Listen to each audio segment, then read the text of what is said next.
ንጋት ጀንበር ሲመሽም በመቅረዝ ፍቅርዬ ፈንጥቂዋን አፍቅያለታል በታዳጊነት እድሜው ሙዚቃን የተቀላቀላት ተሾመ ወልዴ መጀመሪያ ማወቅ ተዋው ብሎ በፍቅር ረሳሳ ትውልዱና እድገቱ አዲስ አበባ ከተማ ውስጥ ነው። ፊትበር አዲስ ከተማና መርካቶ አካባቢ ደግሞ ልጅነቱን ያሳለፈባቸው አካባቢዎች ናቸው። እናትና አባቱ በልጅነቱ በመለያየታቸው ያደገው ከእናቱ ጋር ነበር። ወላጅ እናቱ እሱን ጨምሮ ከሱ በታች ያሉ ሁለት ታናናሽ ወንድሞቹን ያለ አባት ማሳደግ ሲሳናቸውና ኑሮ በእጅጉ ሲከብዳቸው ትምህርቱን ከሰባተኛ ክፍል አቋርጦ እናቱን ለመርዳት መርካቶ ገብቶ ሥራ ጀመረ። የ14 ዓመቱ ታዳጊ የቤተሰቡን ሕልውና ለማቆየት በሰፊዋ መርካቶ አነስተኛ የሸቀጣሸቀጥ ንግድ ጀመረ። የተለያዩ ድምፃውያን ዘፈኖችን ማንጎራጎር የመርካቶ ንግዱ ማጀቢያው ነበር። ቀን ንግዱን እየሰራ ማታ ማታ ያቋረጠውን ትምህርቱን መማር ቀጠለ። የቀድሞ ልዑል መኮንን የአሁኑ አዲስ ከተማ ትምህርት ቤት 9ኛ ክፍል ድረስ እንደተማረ ሙዚቃና ንግዱ ትምህርቱን እየገፉበት መጡ።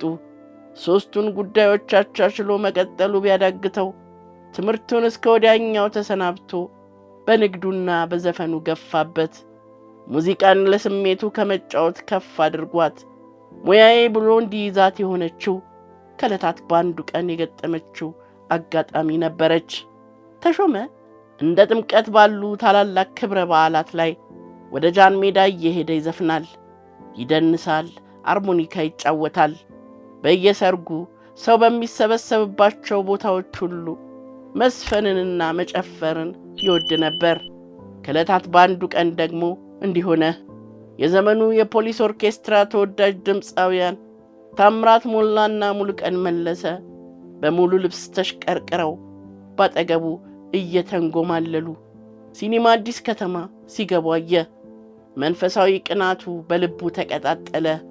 እንደነዚህማ ሆናለሁ ሲል ለራሱ ቃል ገባ። ጊዜ አላጠፋም።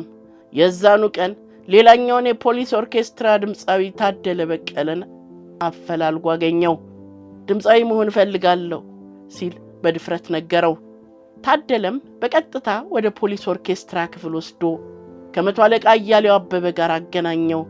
የመጀመሪያ ፈተናውን በፒያኖ ታጅቦ ዘፈነ። የተፈተነባት የመጀመሪያ ዘፈንም የድምፃዊ ተሾመ ምትኩ የመቃብር እጮኛዬ ጠብቂኝ እመጣለሁ የምትል ነበረች። ዘፈኑን ግሩም አድርጎ ተጫወተው። ፈታኞቹ እስኪገረሙ ድረስ ፈተናውን ማለፉንና በፖሊስ ሰራዊት ውስጥ በድምፃዊነት መቀጠሩ ተነገረው። ነገር ግን በሲቪል ድምፃዊነት ሳይሆን የፖሊስ አባል መሆን ይጠበቅበት ነበር። ይህንን ሁኔታ የሰሙት እናቱ አሻፈረኝ አሉ። ፖሊስ አትሆንም፣ ፖሊስ ከሆንክ ትሞትብኛለህ ሲሉ ተቃወሙ። ተሾመ ለእናቱ ሐሳብ ተገዛ። የፖሊስ ኦርኬስትራን የቅጥር ውል ትቶ ሌላ አማራጮችን መፈለግ ጀመረ። የተሾመ ሌላኛው አማራጭ ብሔራዊ ቲያትር ነበር። ጉዞውን ወደዚያው አደረገ። የኢትዮጵያ ዘመናዊ ሙዚቃ ባለውለታ ሙሴ ነርሲስ ናልባንዲያን ፈትነውት ፈተናውን በማለፉ ክፍሉን በድምፃዊነት ተቀላቀለ።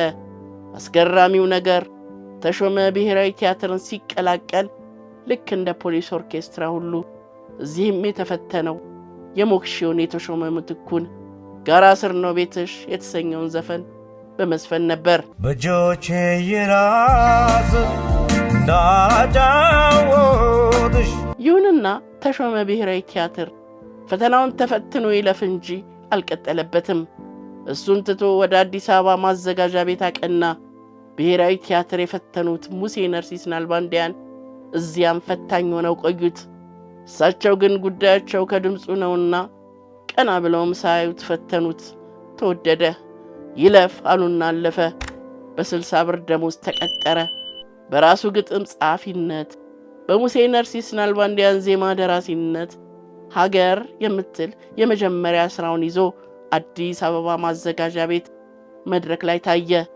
ከዚህ በኋላ ተሾመ ወልዴ ወደ ተለያዩ አብዮታዊ የዘፈን ስራዎችን ወደ መስራቱ ተሰማራ። ዕውቅናውና ተወዳጅነቱም በዛው መጠን እየበዛ መጣ። በእድገት በህብረት የእውቀትና የሥራ ዘመቻ ወቅትም ረናና እያለ አዋጁን የሚደግፍ ዘፈን ተጫውቷል።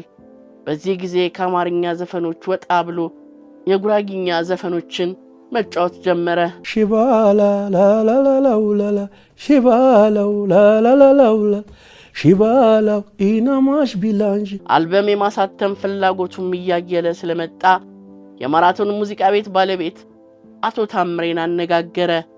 አቶ ታምሬ በወቅቱ እነ ዳዊት ይፍሩ፣ ጥላዬ ገብሬን የመሳሰሉት ዕውቅ ሙዚቀኞች ወደሚገኙበት ጊዮን ሆቴል ዳህላክ ባንድ ወሰዱት።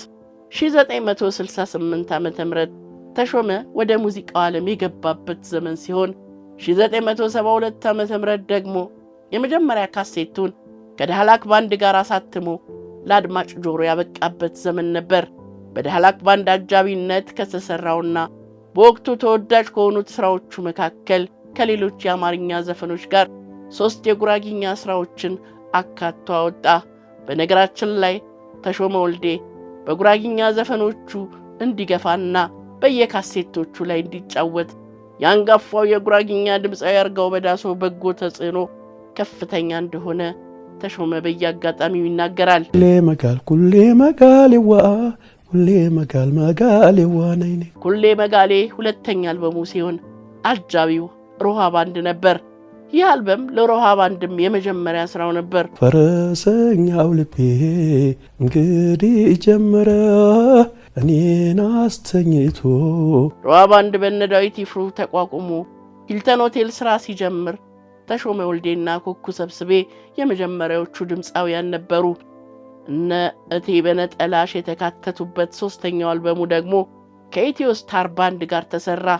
ይህ ባንድ ሙላቱ አስታጥቄ፣ አበጋዝ ክብረ ወርቅ፣ ግርማ ወልደ ሚካኤል፣ ዴቪድ ካሳ የመሳሰሉትን ዕውቅ ሰዎች የያዘ ነበር። ሙዚቃ ቤቱ ደግሞ ገነት ሙዚቃ ቤት። አልመጣም ቀረሁኝ ወዴ አልመጣም ቀረሁኝ። 10ኛ ካሴቱ ላይ ከወጡት ዘፈኖቹ መካከል መጀመሪያ ማወቅ መተዋወቅ የተሰኘው ዘፈኑ እጅግ ከፍተኛ ተወዳጅነትን ያስገኘለት ዘፈን ነበር። መጀመሪያ ማወቅ መተዋወቅ ብሎ በፍቅር ረሳሳ። ተሾመ ስለዚሁ ዘፈኑ ሲናገር በዚህ ዘፈን ዓለምን ዞሬበታለሁ፣ ብዙ ወዳጆችና አድናቂዎችንም አፍርቼበታለሁ ብሏል። በአጠቃላይ 11 ካሴቶችን አሳትሞ ለአድማጭ ጆሮ አብቅቷል። አንቺ በኔ ቦታ ብታይ ታክሽን ጥለሽ ነበር የምታጅው። በታሪክ አጋጣሚ ተሾመ በልጅነቱ እጅግ ይወደው የነበረውና እሱን ለመሆን ደጋግሞ ሲመኘው ከኖረው ድምፃዊ ሙሉቀን መለሰ ጋር በአንድ ቀን ካሴት አውጥተው ነበር። ሙሉቀን ኤሌክትራ ሙዚቃ ቤት፣ ተሾመ ደግሞ ኤሌክትሮኒክስ አሳታሚ። ይህ አጋጣሚ በተሾመ ወዳጆችና አድናቂዎች ላይ ድንጋጤን ፈጠረ። ሙሉቀን በጣም ታዋቂ ዘፋኝ በመሆኑ የተሾመን ካሴት ይውጣዋል የሚል ጥርጣሬም ነበር። የሆነው ግን በተቃራኒው ነበር። የተሾመና የሙሉቀን ካሴቶች እኩል ገነኑ። ሁለቱም ገበያውን ተቆጣጠሩት። እኔ የወደድኳት እሷ እየጠላች፣ እኔ የወደድኳት እሷ እየጠላች። ተሾመ በድምፃዊነቱ ብቻ ሳይሆን ከዘፈኑ ጋር በሚያደርጋቸው ልዩ የሰውነት እንቅስቃሴዎቹ ይታወቃል።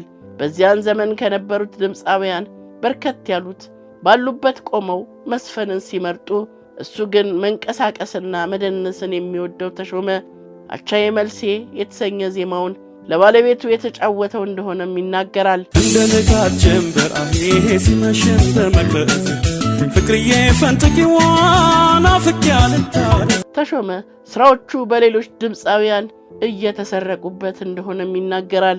ጀማዬ ነይ ነይ በኤፍሬም ታምሩ፣ ጀማዬ ነይ ነይ ጀማዬ ነይ ነይ ጀማዬ ነይ ነይ ጀማዬ ነይ ነይ ጀማዬ ነይ ነይ፣ ቆንጆ ሂጂ ባይኔ ላይ የተሰኘው ዘፈኑ ደግሞ በጎሳዬ ተስፋዬ ያለ ፈቃዱ እንደተወሰደበትም ገልጿል። ይሄ የኔ ድርሰት ነው። ጀማዬ ጊዮን ሆቴል እሱ የኔ ረዳት ዘፋኝ ነበር። እኔ አስመራ ሲሄድ ኤፍሬም ገፋፉትና ሰራው። ተሾመ ከድምፃዊነቱ ባሻገር በተዋናይነትም ሰርቷል። አቦጊዳ ቀይሶ፣ መልእክተ ወዛደር፣ እሳት ሲነድ፣ የመንታናት፣ መቅድም በትወና ከሰራቸው ቲያትሮች መካከል የሚጠቀሱ ናቸው።